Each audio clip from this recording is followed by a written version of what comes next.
Welcome back to another FPL video. This will be another team selection video ahead of Game Week 17. I'll briefly talk about how I did in Game Week 16 because most of us would have forgotten what happened by this point. But the main thing is how I'm currently lining up for Game Week 17 with unlimited transfers. So be sure to drop this video a like if you end up enjoying it. We're going to try to get this over 300 and we're also looking to keep on getting ever closer towards 20,000 subscribers. But without further ado, let's get straight into this video. Newcastle beat Chelsea 1-0 and Nick Pope picked up a yellow card despite the clean sheet. So a 5-pointer there, and I think maybe it was a bit frustrating because I actually had Danny Ward on my bench who got a few bonus point saves in a 2-0 victory for Leicester over West Ham, but still quite happy with that. Clean sheets from both of my goalkeepers, and that's the most important thing. Arsenal ended the first half of the season very well with a 2-0 victory over Wolves, and Ben White picked up 2 bonus points, so you can't really ask for too much more there. I'm very happy with that, and I think he's one of the best budget defenders in the game, and he's someone I'm looking at, as you'll see in other videos as well as this one, to actually line up with heading into Game Week 17 as well. So very happy with Ben White. Just a few personal issues, but hopefully that's all good. Joao Cancelo got a 1-pointer as Manchester City lost 2-1 to Brentford. That seems like such a long time ago with Ivan Toney scoring a brace. Let's see what actually happens with Ivan Toney and how Man City react, but I think City will be all guns blazing. I think they're going to be very impressive in the second half of the season, and once everyone has returned from the international break, I think they're only going to get even stronger. So still happy with Cancelo despite that 1-pointer. Joachim Andersen though, and Crystal Palace assets, they have been absolutely shocking, and Joachim Andersen has only returned for me when he's on my bench, and that was a 1-0 defeat for Crystal Palace against Nottingham Forest. So I'm just happy to see the back of these Crystal Palace defenders and assets. I don't think I'm going to go there once again, although Zaha is a consideration. The final defender is Kieran Trippier, who picked up a yellow card just like Nick Pope, but he still picked up 2 bonus points, and that just shows how impressive he is as an FPL asset. I never expected it going into this season, and even from January onwards when he signed from Atletico Madrid, he was looking really good, but this is another level, and Trippier is just so consistent for Newcastle and the best defender in FPL so far this season. The midfield was actually very disappointing, kind of a recurring theme throughout World Cup fantasy as well. Bukayo Saka blanked there, but got a clean sheet point. It is what it is, but Saka's still been very impressive, and from Game Week 4 onwards, he has shown some real consistency, which he also translated into the World Cup. So I'd be quite optimistic about Bukayo Saka, and he's going to be integral, especially with Gabriel Jesus out for Arsenal. Then you've got Rashford, who blanked in a 2-1 victory for Man United in the dying embers of the game. Garnacho got the winner against Fulham, and it was looking like they're going to drop some points with so many key chances missed, including one by Rashford himself. But I think Rashford will be even more popular and an even better asset going into the second half of this season. Despite some tough fixtures for Man United, I think Rashford, that's where he thrives when he's facing these high lines, whether it's Arsenal, Liverpool or Man City. If he has the space to operate in on the counter-attack where he's most dangerous. So Rashford's definitely one to look out for. Mohamed Salah blanked in a 3-1 victory over Southampton. It was Darwin Núñez stealing the show there, but with Haaland getting a yellow card and a 1-pointer, Salah captainers maybe won't be that aggrieved. It could have been much worse in the end, but Salah still should have done more when Liverpool scored 3 goals at home against a pretty poor Southampton defence.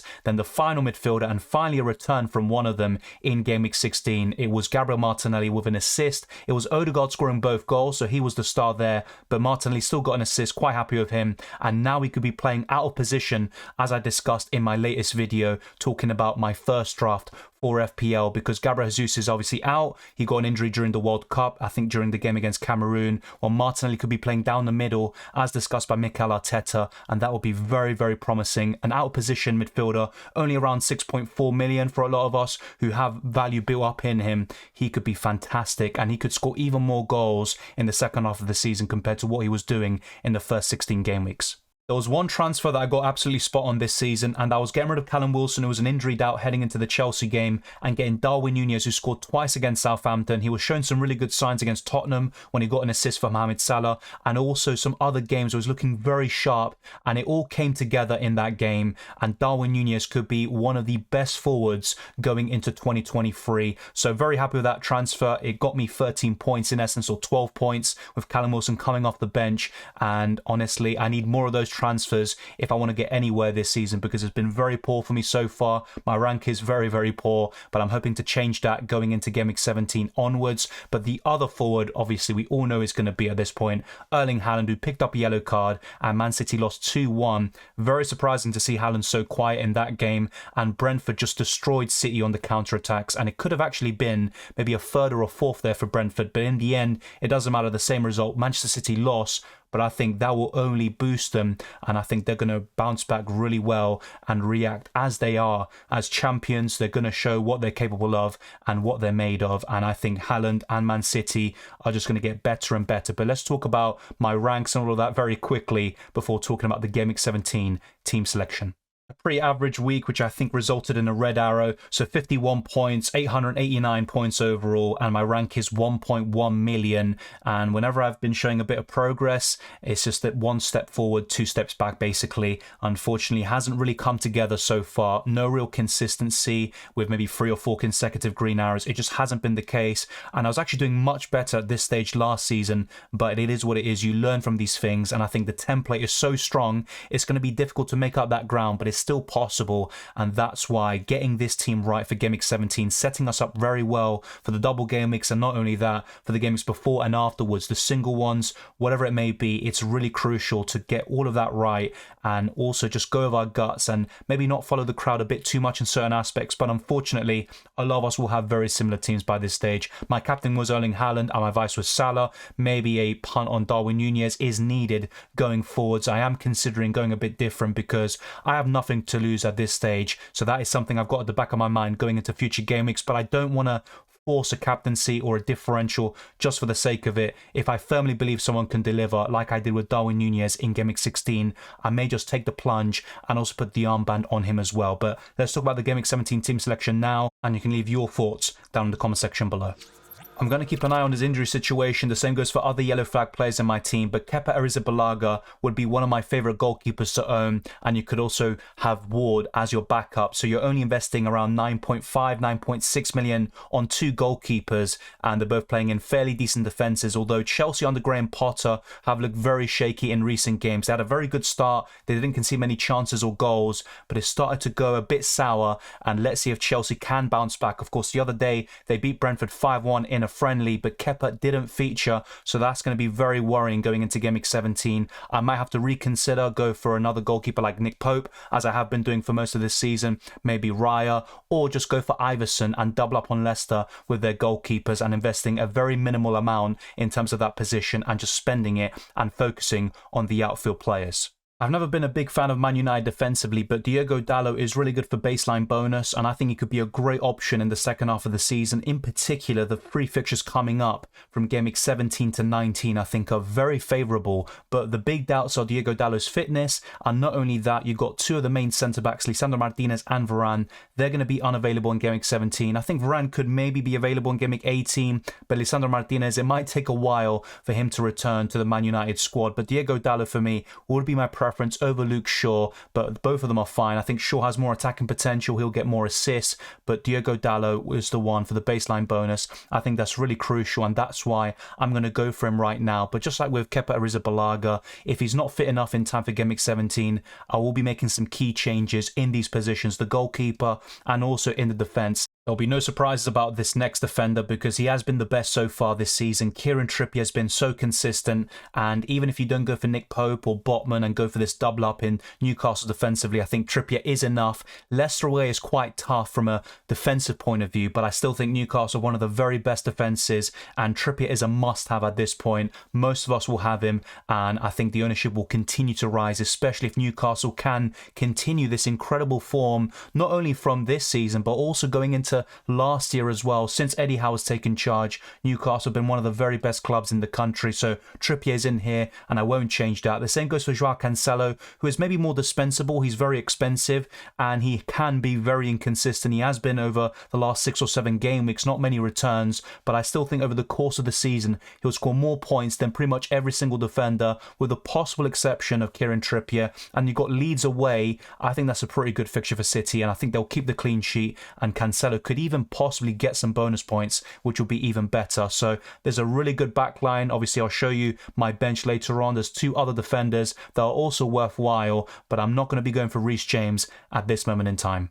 I would argue that a few players like Rodrigo are better FPL assets, at least up until this point in the season, but Rashford plays for a better club. He also has some fantastic fixtures, such as Nottingham Forest at home. I don't think there's a better way to restart the Premier League campaign from an offensive point of view. So Rashford is in here, and 2 or 3 Man United players is looking like the play. I'm going for 2 right now, but if you are going for a triple up, I don't think that's a bad idea whatsoever, and Rashford would be my preference, even over Bruno Fernandes. Next up is Salah, and whilst De Bruyne has scored more points so far, I think Salah is slowly but surely getting back to his best, and he's showing some real consistency despite the very disappointing blank against Southampton. Aston Villa away could be quite tough actually, but I still would back Liverpool to score 2 or 3 goals there and potentially get another victory. So Salah's in here. He'll be challenging the captaincy with Erling Haaland. Next up is Almiron, who has been fantastic, the highest scoring midfielder in the game so far. And Leicester away and Liverpool, even Arsenal, I would back Almiron to get some returns in at least one of those 3 matches,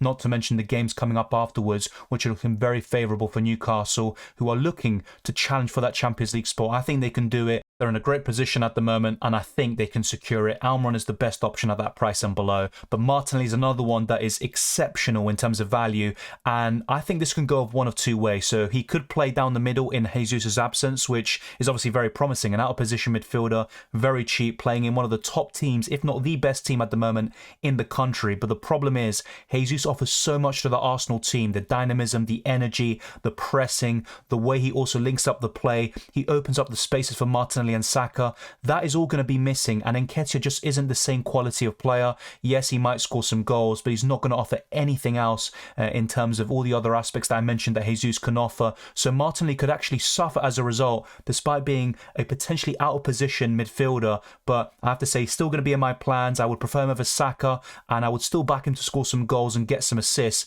But I think Arsenal will struggle actually with Jesus missing out, and they need a striker if they want to keep on challenging for the league. So it's obviously unfortunate to happen during the World Cup. Jesus started 1 game, got injured, but there you go. He's been getting kicked, the whole season. It happens, and unfortunately Jesus is just going to be a really big blow for Arsenal, and Martinelli could actually suffer as a result, despite all the positives you could actually argue in terms of him starting up front. So he is in the team still. Let's hope for the best there. And the other midfielder will be Leandro Trossard, but I am reconsidering because he has been quite, you could say, inconsistent. He can get some really big returns and then maybe go a long while before his next one, but I have to say he's still a great player and probably the best asset from Brighton, period, even including their goalkeeper and the defenders. And Brighton have some pretty good fixtures coming up. Southampton have a new manager, but I have to say Trossard is still someone I would back to get some returns, and he would be the only Brighton attacker that I would consider.